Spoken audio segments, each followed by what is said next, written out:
Hoje estamos aqui voltando, retomando com o quadro, com o programa Velha Guarda Uai, aqui no Mesa Quadrada, agora comandado por mim, Rafael Raso. Mas como bom cruzeirense, a gente estuda um pouquinho da história do Cruzeiro e estamos aqui para falar um pouquinho sobre essa conquista inédita. Então, para mim é um prazer muito grande estar com vocês nessa noite memorável.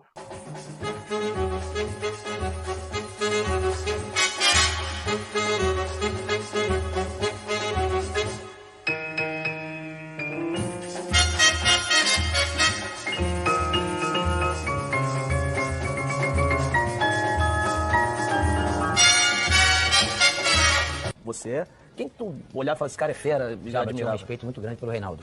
O Reinaldo do Atlético Mineiro. Para mim, esse cara foi um dos maiores que eu fiz jogar. O Reinaldo era um jogador maravilhoso. Eu sempre digo que seria o jogador que mais se aproximaria do Pelé se não tivesse tantos problemas de joelho, cirurgias. O Cristiano Ronaldo é um vavá nosso, é um Ronaldo, o nosso Ronaldo, que é um Dadá Maravilha. Então são jogadores que fazem gol, por isso que tem maior expressão. Meu pai falava muito do Ademir da Guia, muito do Rivelino e muito do Dirceu Lopes. E a entrega das faixas foram feitas por esses jogadores. E quem me entregou foi o Dirceu Lopes. Sensacional. Então, para mim, foi uma sensação única. Terceiro do Tostão, que eu achava um excelente jogador, que era o mesmo tipo do Maradona, mas eu acho que era um pouquinho mais técnico. Né? O Maradona era muito rapidinho. Você acha...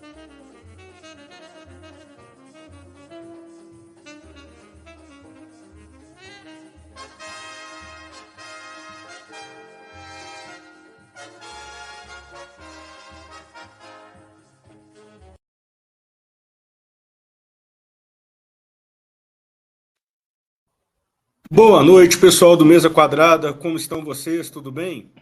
Hoje estamos aqui voltando, retomando com o quadro, com o programa Velha Guarda Uai, aqui no Mesa Quadrada, agora comandado por mim, Rafael Raso. E hoje falaremos do Esquadrão Celeste, um dos melhores times do Cruzeiro de todos os tempos, time que simplesmente goleou o Santos de Pelé numa final de Taça Brasil. Hoje falaremos desse time, mais especificamente desse campeonato, Taça Brasil de 1966, que depois foi reconhecida como Campeonato Brasileiro. E para isso trouxe aqui duas feras comigo, que vou chamar agora. Boa noite, Jota Ferreira. Boa noite, Raso. Boa noite, Toninho. É para mim uma alegria muito grande estar fazendo parte do Mesa Quadrada, principalmente, né, quando a gente sabe que amanhã aniversário, né, da conquista inédita do Cruzeiro, ao golear o Santos do Mineirão e vencê-lo em pleno na Vila Belmiro, né, pelo placar de 3-2. 6-2 aqui, 3-2 lá na Vila Belmiro. Então, para mim é um prazer muito grande estar com vocês nessa noite memorável, onde amanhã o Cruzeiro aniversaria, né, essa etapa do futebol brasileiro. Isso aí, Jota. Amanhã farão 57 anos, se meus cálculos não estiverem errados, deste grande título. E esse segundo jogo, o Cruzeiro saiu para o intervalo perdendo de 2-0 e virou o jogo. E tem uma história de lenda sobre isso aí, que depois a gente vai contar aqui no programa. Toninho Vital, seja bem-vindo, Toninho. E aí, vamos falar do Cruzeirão Cabuloso hoje? Vamos que vamos, né? E agora mais aliviado, mais tranquilo, né? Nessa temporada de 2023. Um abraço aí, Raso, um abraço, Jota Ferreira, o nosso internauta. Só as contas não estão erradas, não. 57 anos, né? 7 de dezembro de 1966. Só uma pequena correção aí. O jogo foi no Pacaembu, né? Teve no Mineirão aqui, o Cruzeiro ganhou de 6-2 e depois 3-2 no Pacaembu. Tem uma história muito engraçada no intervalo, mas a gente vai comentar sobre isso, que a princípio parecia uma lenda, né? Mas depois foi confirmado por pessoas que estavam lá no vestiário. O Felício Brandi já era falecido, mas os jogadores envolvidos confirmaram. E estamos aí, vamos. E só deixando claro que, obviamente, né, eu não vivi isso na arquibancada, porque eu sequer era nascido. Mas como bom cruzeirense, a gente estuda um pouquinho da história do Cruzeiro e estamos aqui para falar um pouquinho sobre essa conquista inédita, como bem colocou o Jota Ferreira aí. É isso aí, Toninho. E aí, para a gente começar falando, então, primeira pergunta para vocês. O time do Cruzeiro hoje se compara a esse time de 66? Tem algum jogador que jogaria no time de 66? Não. Eu vou deixar a bola para você começar aí, Jota Ferreira. Não, Tony, não tinha hoje, ou melhor, nos últimos 20 anos, eu creio que nenhum jogador encaixaria aquele esquema, não. Era um esquema de 4-3-3, né? Aquele esquema de jogo 4-3-3.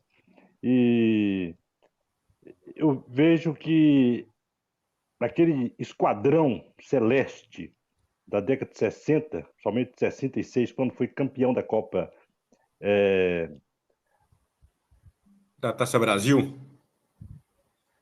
O Jota travou. Hoje nenhum jogador enquadraria naquele scratch, não. É a Taça Brasil. Nenhum jogador enquadraria, não. O Alex, o Sorin, não. Perfumo, não. O Felício montou um grande time para disputar algumas competições regionais da época, poucas competições nacionais, né? Então, hoje, nenhum desses atuais jogadores se enquadraria naquele sistema de jogo daquela época, em definitivo, né? Questão física, questão de colocação em campo. Hoje se joga um outro tipo de futebol. Então, não enquadraria, não. E, Toninho, você aí que estudou como é que foi o campeonato e tal, como é que eram as regras mais ou menos do campeonato? Veja bem, só aproveitando o gancho para falar, talvez algum jogador que pudesse entrar naquele time de 66 seria alguém de 2003 ali, né, que foi sensacional. Mas o atual não, até porque a gente tem que lembrar que o Cruzeiro está numa reconstrução, né? Só para citar aqui a escalação da final, no dia 7 de dezembro de 66, era Raul, Pedro Paulo, William, Procópio e Neco, Piazza, Dirceu Lopes, Natal, Evaldo, Tostão e Hilton Oliveira. Na verdade, até um quadrado ofensivo aí, né? Com Natal, Evaldo, Tostão e Hilton de Oliveira. Então, assim, não dá para comparar com o de hoje, tem que pensar. Mas a Taça Brasil foi o seguinte, inclusive, eu já vou criar uma polêmica aqui, tá? Eu não considero o Campeonato Brasileiro. Eu acho que o brasileiro é de 71 para cá. O resto é questão de fax, como se falou na época, tem a sua a magnitude esse título, né? Só para se comparar, era como se pegasse um time aí do Fluminense, um Júnior aí, um time novo, né? Porque a média de idade desses jogadores era, na época, em 66, eram muito novos, e colocasse para jogar contra o Real Madrid, o Barcelona, né? Que era isso, o Santos era o melhor time da época. E o Raul, inclusive, dando uma entrevista sobre isso, ele falou, olha, no primeiro jogo, quando eu entrei, a vontade que tinha de ir lá pegar um autógrafo do Pelé, do Edu, do Mengalvio, do Zito, né? Tamanha a magnitude do Santos naquela época. E o que era a Taça Brasil? Primeiro a gente tem que ver o período. 1966, você tinha uma dificuldade, né? Os anos 60, o final dos anos 59, dos anos 50, desculpa, você não tinha aí uma malha aérea que você tem hoje, o Brasil é um país continental, então você não tinha como integrar, né? Então começou a ter só seleção, né? Torneio com seleção de Minas, São Paulo, Rio de Janeiro, Rio Grande do Sul, e depois resolveram em 59, que o Bahia foi campeão, fazer essa Taça Brasil, mas basicamente era composto do eixo Rio-São Paulo, né? Os times do Nordeste foram entrar a partir de 1968. E aí essa Taça Brasil era um Rio-São Paulo, né, com alguns times aí de Minas, às vezes do Rio Grande do Sul. E foi exatamente a partir dessa vitória do Cruzeiro, né, desse título do Cruzeiro em 66, que a extinta CBD, né, Confederação Brasileira de Desportos, resolve, a partir de 68, né, criar esse torneio mais amplo, aí com o time do Norte, do Nordeste, enfim. E aí vai até 1970, né, com outro nome, Roberto Pedrosa. Né, Robertão. Robertão. É o Roberto Gomes Pedrosa. Exatamente. A partir de 71, você tem um brasileiro, né, que o Atlético ganha. Eu fui até muito criticado na época, quando eu falei assim, olha, eu não eu não considero isso como um campeonato brasileiro, não. A magnitude é imensa, mas quantas partidas que o Cruzeiro fez aí? Né? O Cruzeiro fez 9, 10 partidas, se não me engano, né? Porque era aquele mata-mata muito parecido com a Copa do Brasil de hoje, mas até mais enxuta. E, de repente, você comparar com um torneio aí que tinha 25, 30 partidas, como é no mata-mata, eu acho isso meio injusto. Como eu acho um absurdo, e podem me criticar também, falar que o Atlético foi campeão brasileiro em 37. Peraí, sabe? Então, assim, não vamos tirar. Falar que Taça Brasil não é brasileiro, falar que o título do Atlético lá de 37 não é brasileiro, gente, não é diminuir os torneios, mas cada coisa no seu lugar. Então, assim, a dimensão desse título imensa pelo adversário, que era o Santos. Depois nós vamos contar a historinha aí do 3-2. Enfim, mas é basicamente isso. E quebrou esse paradigma de Rio-São Paulo a partir da vitória do Cruzeiro. A CBD começou a integrar, inclusive com o time do Norte e do Nordeste, que aí 3 anos depois criaram o brasileiro. Eu acho que o mais importante, sabe, Toninho, desse título foi isso aí que você falou. A partir desse título do Cruzeiro, começou-se a pensar em realmente fazer uma competição em âmbito nacional, né? E aí eu acho que você é muito coerente quando você fala o seguinte, que você não acha que o título de 66 do Cruzeiro foi campeonato brasileiro, como também não acha o do Atlético. Seria uma incoerência, né, pensar que de um de uma forma e outro de outra. Eu acho que os títulos eu acho que são títulos que, para a época, são considerados de expressão nacional, mas que talvez não sejam um campeonato brasileiro. Mas aí eu te cortei, Jota. Fica à vontade aí para fazer seu comentário. Não, apenas para fazer um complemento aí no que o Toninho disse, se é que eu poderia estar fazendo isso. Era um torneio que não chamava muito atenção, não despertava muito atenção, né? Da imprensa, do torcedor, né? Não tinha atrativos, a verdade é essa. Tanto é verdade que Flamengo, em 66, não disputou, né, a Taça Brasil. Flamengo, Clube Regatas Flamengo, não disputou. Quem foi no lugar do Flamengo foi o Americano de Campos, Toninho certamente pesquisou isso aí, o Americano de Campos, né? Ocupou o lugar do Flamengo. Foi o primeiro adversário. O Americano de Campos, é isso? Isso. Pois é. Então, não tinha muita atração, não oferecia atração ao público, nem à imprensa da época, que era notadamente o rádio. Era o rádio.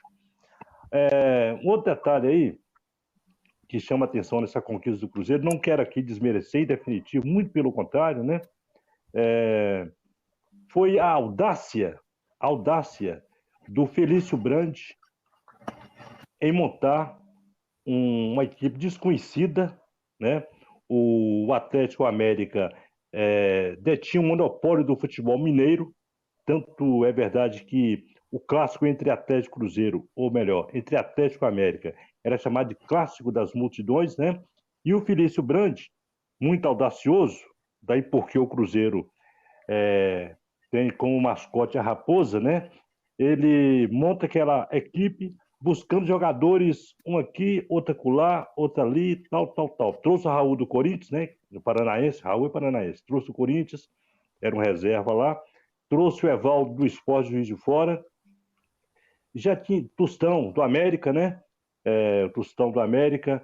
Então formou aquele screte, o Pedro Paulo, parece do Uberaba, Uberlândia.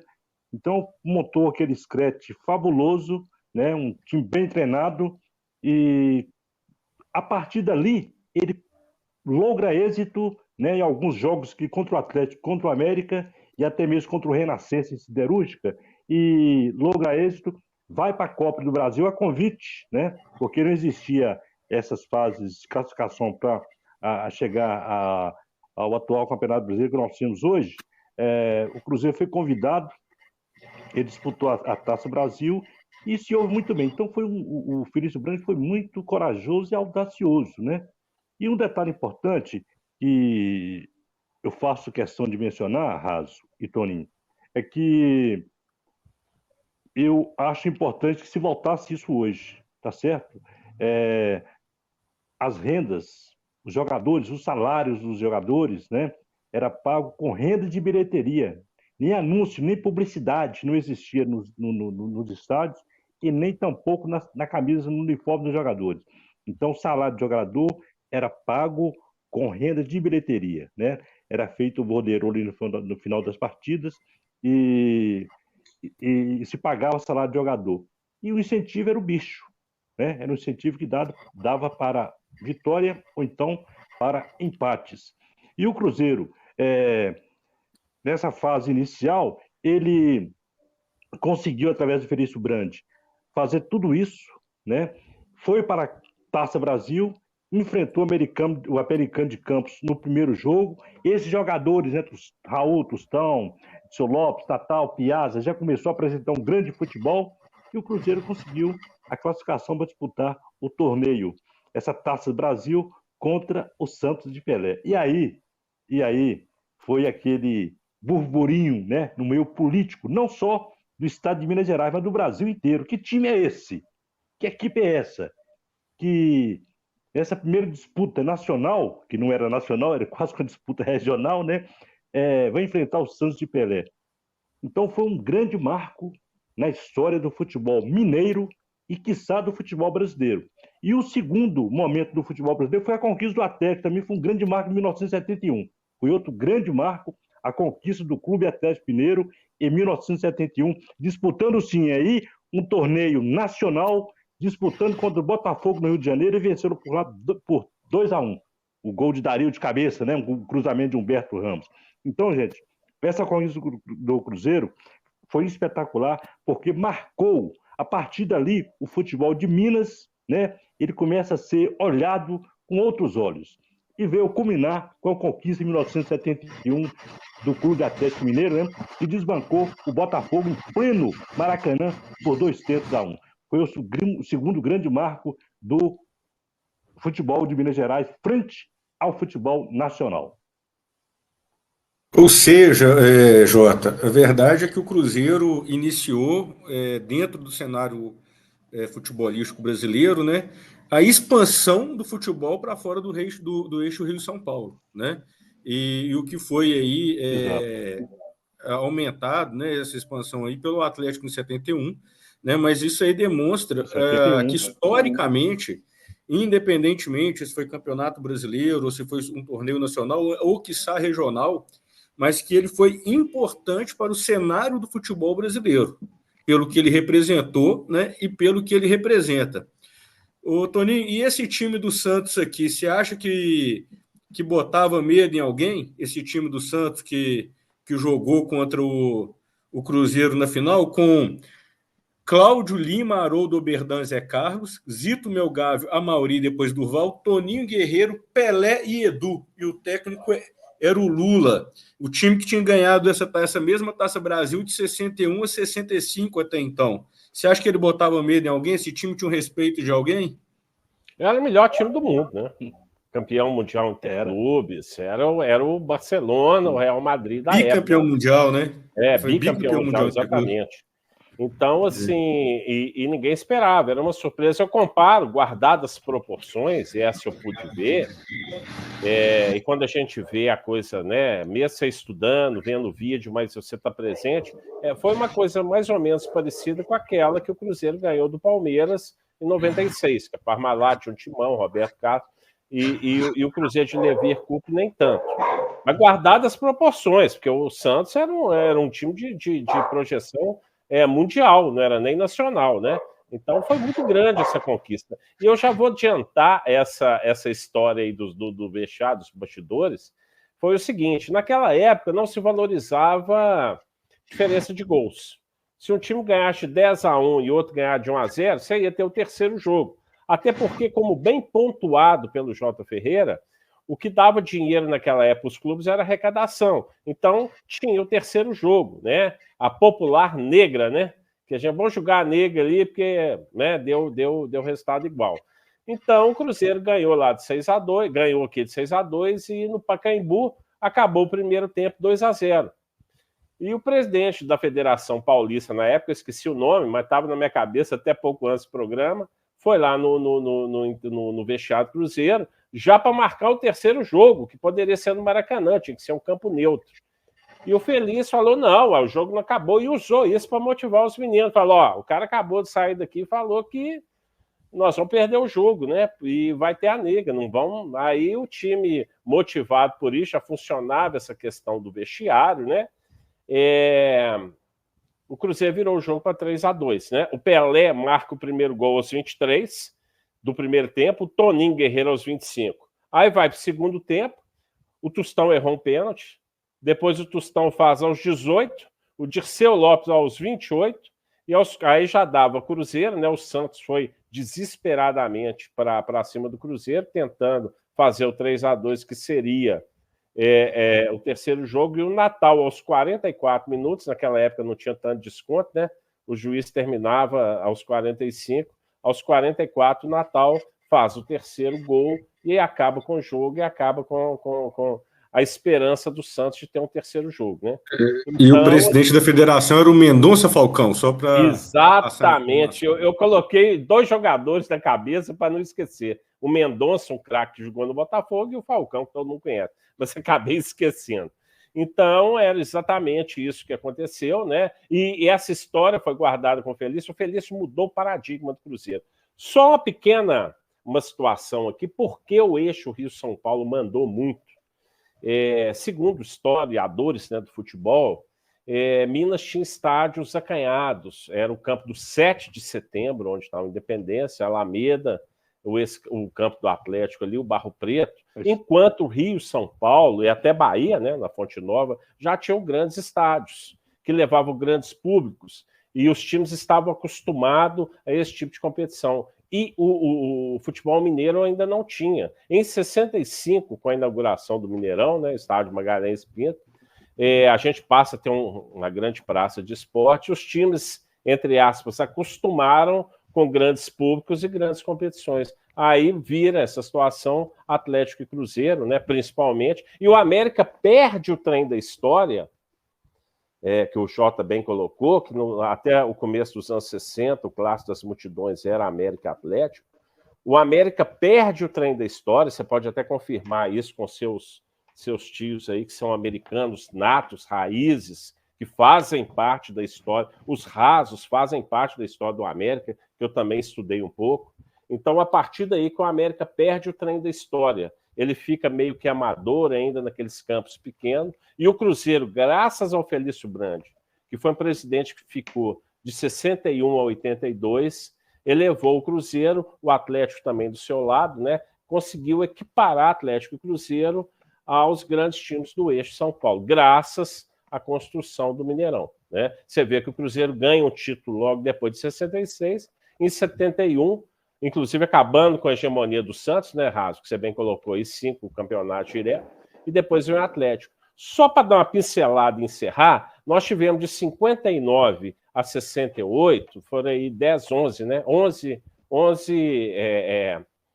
Taça Brasil. Lembrando que 68 e 69 já foi um modelo híbrido, já não tinha só mata-mata, você tinha uma fase de grupo.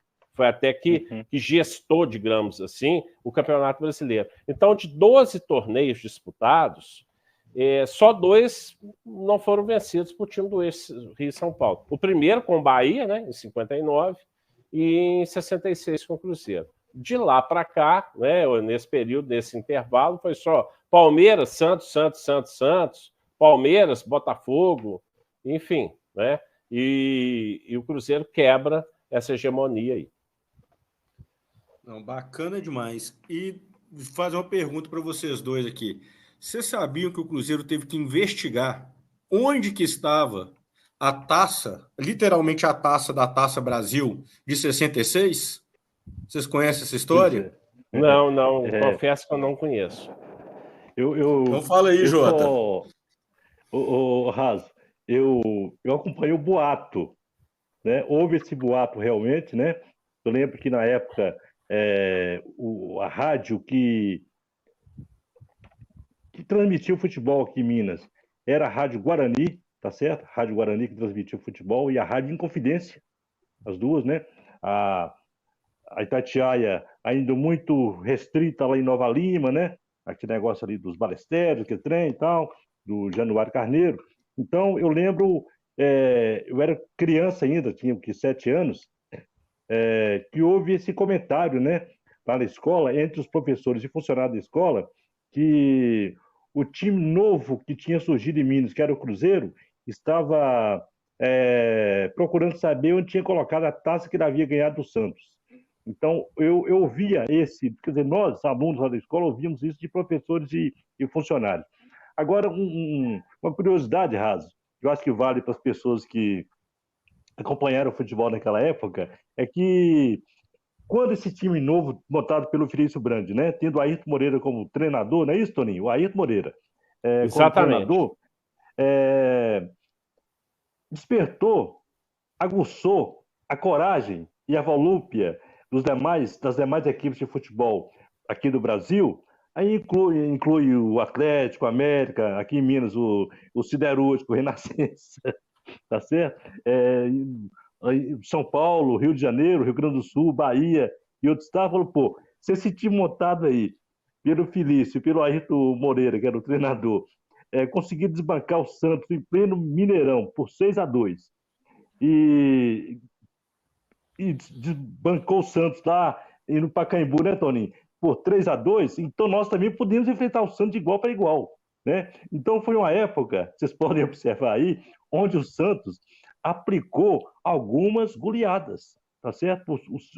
As equipes partiam para cima do Santos e esquecia que estava jogando contra o Santos, que dá onde da sorte, não sei se... um talento do Cruzeiro, né? De ganhar aqueles 2 jogos. Então, foi uma época em que o Santos ganhou vários jogos, porque as equipes partiam para cima, jogavam no 4-3-3, partiam para cima, e o Santos até lucrou a nível de futebol com isso, viu, Toninho? Porque as equipes, pô, se o Cruzeiro ganhou, esse time novo aí ganhou, então nós também podemos ganhar. Então o Botafogo foi goleado pelo Santos, Palmeiras foi goleado pelo Santos, Internacional foi goleado pelo Santos várias vezes, né? O Vila Nova, que de Minas, eu lembro, né, do jogo da década já de 74, 75, né? Eu estava morando no Pará nessa época. Eu lembro de uma sonora, não sei se mais ou menos isso, 74, 75. O Vila Nova levou uma sonora goleada do Santos Futebol Clube. Então, tem esse lado aí que essa conquista pelo Cruzeiro da Taça Brasil em 1966 despertou, né, audácia dos outros clubes de enfrentar o Santos de igual para igual. E o Santos aplicava grandes goleadas, né, vencia grandes jogos naquela década de 70, já na década de 70. Bacana demais. A questão da taça, Toninho, foi desvendada em 2010. O Cruzeiro não tem a taça da Copa da Taça Brasil de 66. E ninguém sabia onde ela estava. Em 2010, quando estava para reconhecer o título da Taça Brasil, né, como Campeonato Brasileiro, o Cruzeiro foi procurar saber o que tinha acontecido, por que eles não tinham a taça guardada. E aí o Cruzeiro fez a pesquisa e descobriu o seguinte: